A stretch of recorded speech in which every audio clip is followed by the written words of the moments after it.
Well, it's 5 o'clock, so I'm going to call to order this meeting of the Town of Saugeen Shores Committee of Adjustment. It's Monday, September the 16th, and the first item on the agenda is a land acknowledgement, and Member Wallace has been asked to do that this evening, so Hope. My pleasure.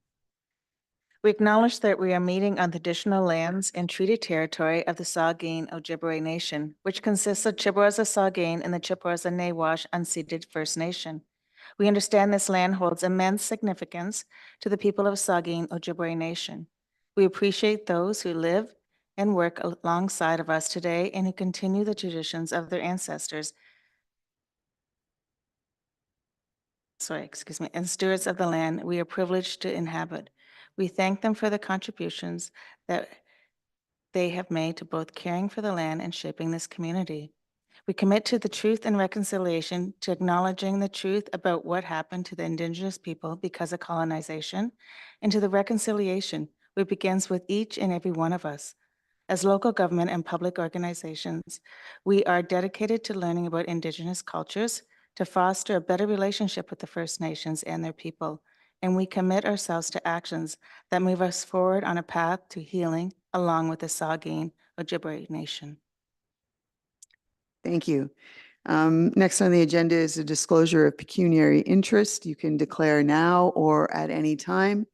And with anything on the agenda, seeing none, we do not have any minutes to adopt, so we'll move on to item 5.1, which is a public hearing for a minor variance. I'd just like to welcome all the staff members who are in the room related to this file, and also people who are here to speak potentially to the application, and also those of us or those of you that are joining us by Zoom. So next on the agenda is a public hearing for minor variance, file number A 2024-027. It's a minor variance for 573 Hilker Street in the former town of Port Elgin. This is a public hearing under the Planning Act. If anyone from the public is interested in this application or wishes to receive a notice of the decision, please send an email to bcpipe, BCPIPE at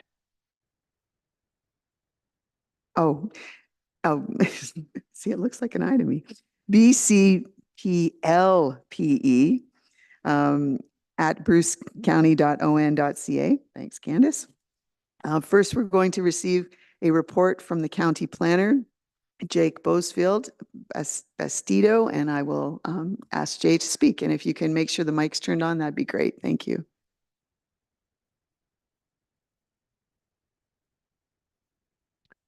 Okay. Good evening, everyone. So the application before you tonight is two minor variances, which are requested in order to permit a second-story addition to above an existing garage at 573 Hilker. The property is zoned R2 residential second density. So the first variance requested is to permit a maximum height of 6.9 meters, whereas 6.0 meters is permitted in the zoning bylaw. The second variance is to permit an accessory residential unit to be 62% gross floor area of the primary dwelling, whereas the zoning bylaw restricts that to 40%. So I won't go through all of the four tests of the minor variance in detail, but I will touch on maintaining the intent of the zoning bylaw. As I said, the zoning bylaw restricts the height of accessory structures to 6.0 meters. The applicant has indicated that they wish to use the existing roof to maintain and reuse materials. Given the pitch of the existing roof, that would put the resultant height over the required 6.0 meters. Permitted 6.0 meters. However, the intent of the zoning bylaw, which is to maintain the two-story built form, is maintained by this variance. Second consideration is that maximum 40% area. So the intent of this provision of the zoning bylaw is to maintain accessory residential units as secondary to the primary dwelling and avoid overly large ARUs. The primary dwelling in this case is a relatively small historical home of 1,170 square feet. Adhering to that 40% would result in an unduly small accessory residential unit, and the built form of the proposed ARU above the garage and positioning it behind the main dwelling ensure that the secondary nature of the ARU is maintained. And I'd note that all yard setbacks for the proposed structure and the proposed deck will continue to be met. Given all the above, and that permitting the variance is not expected to impact the character of the area or impactability of adjacent landowners to use their properties, we consider the proposal minor in nature and recommend that it be approved. Thank you. Thank you. And I'm going to apologize to our secretary, Dana, who gave me a really nice outline of how I'm supposed to do my job as chair. And once again, this evening, I just jumped over to page 2 way too fast. So thank you, Jake. I'm just going to go and now say that I'm opening up I'm declaring that the public hearing is open. And I was supposed to read a whole selection of things here. So we've already heard the report, but I'll just do it now. Then we will hear from the public who are here in person, virtually, or who have submitted correspondence to the county via email. Then we will hear from the public who are here. Oh, you've got that twice. Then committee members will have an opportunity to ask clarifying questions, and I will ask them to reserve their comments on the application until the public hearing has closed.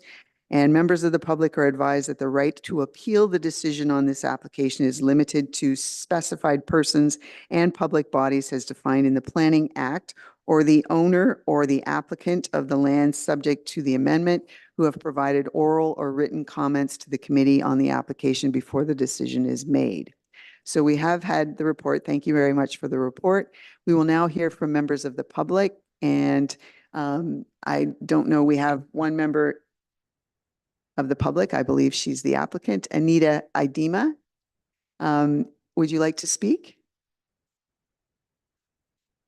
Okay, you don't have to.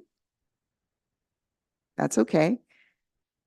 Okay, so the applicant and the agents present, they declined making a submission. So is there anyone else from the public here that would like to speak in support of the application? I don't believe there's anybody online. Okay, seeing none. Is there anyone here or online with questions, concerns, or objections to the application?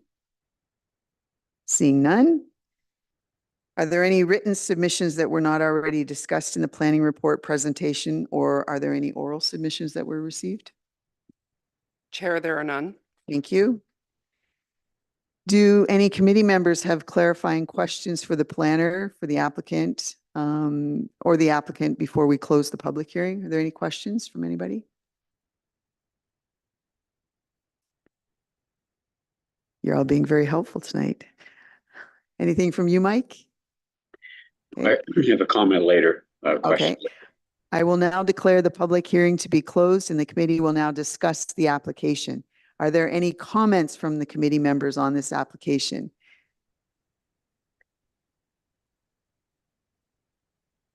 You got his hand up?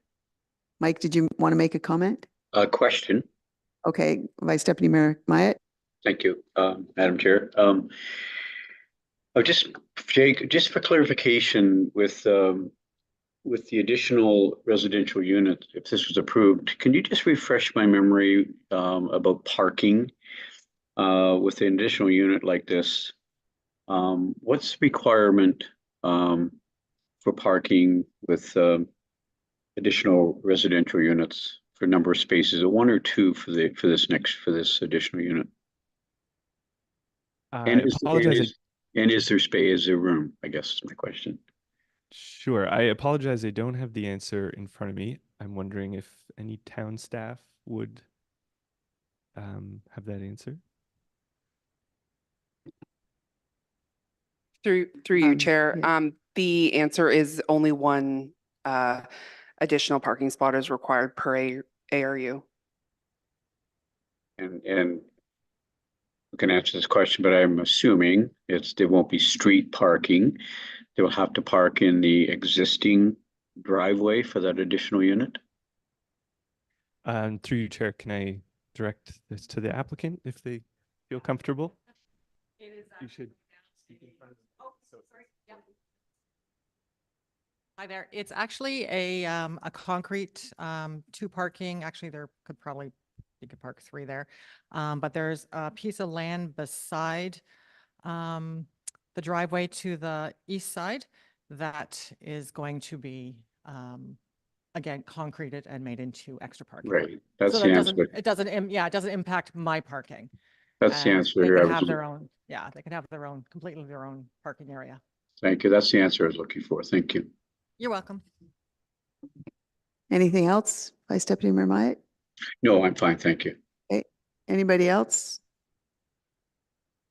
I have one comment, and it's really a suggestion, encouragement, a nudge, if you will. In looking at the photographs that we saw, or we were provided with, and then driving by, that big beautiful tree that's there in the side yard, you will never get a privacy screen or coverage like that if you cut that tree down for the next 75 years. So my encouragement would be to please consider just limbing it up a bit to have it fit in with what you're planning to do, rather than removing the tree. It's not part of this process, but that big tree, you won't get something that on your property for quite a long time after this. So please do whatever you can do.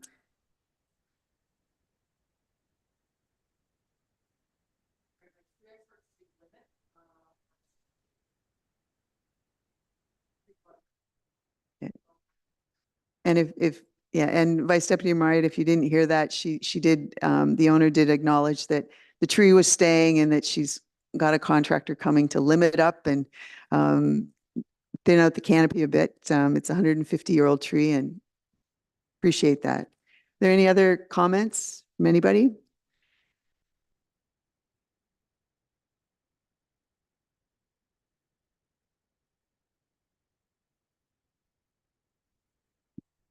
Okay. The tree is actually in the rear yard, not the side yard, as I said. It's the side yard of the garage, but it's the rear yard of the property. So for clarity for the minutes.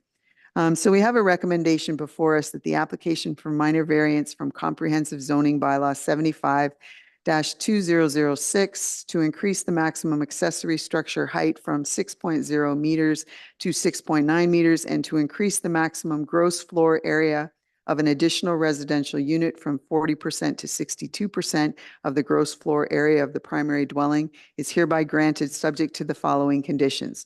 Number one, that any future development on the property conforms to the provisions of the zoning bylaw. And number two, that the decision applies only to the proposed development as indicated on Schedule A attached to and forming part of this decision. I would like a mover and a seconder for that recommendation. Moved by Councillor Stack, seconded by Member Martin. Are there anything else further to calling the question? Seeing none, all those in favor? That's carried. The only other thing on our agenda is that our next meeting will be held on October the 21st, 2024. And I'm assuming because that's here that we have applications, receiving acknowledgement from staff. So now I would just ask for a motion that this Committee of Adjustment meeting of September the 16th, 2024 hereby adjourns at 5:14 p.m. Moved by Councillor Stack, seconded by Member Wallace. All those in favor? That's carried. It's probably the shortest meeting we've had.